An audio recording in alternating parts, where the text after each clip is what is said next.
calvario interminable. Las víctimas del terremoto de magnitud 7.2 que sacudió a Haití durante el fin de semana se encontraban desamparadas ante el fuerte temporal provocado por una nueva tormenta tropical. No quiero volver a casa. Me di cuenta que las casas que siguen en pie tienen grietas. Nadie puede vivir allí. Para que la gente se dé cuenta, llevo mi martillo a todas partes. Las otras casas no son estables y deben ser destruidas.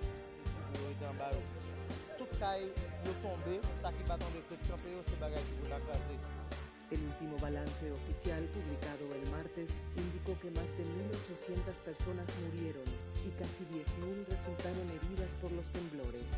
Las autoridades han hecho un llamado a donantes de sangre y los médicos se quejan de la falta de equipamiento. No entiendo cómo llegan helicópteros o aviones a recoger pacientes, vienen vacíos y se van llenos. Al venir podrían traer medicamentos.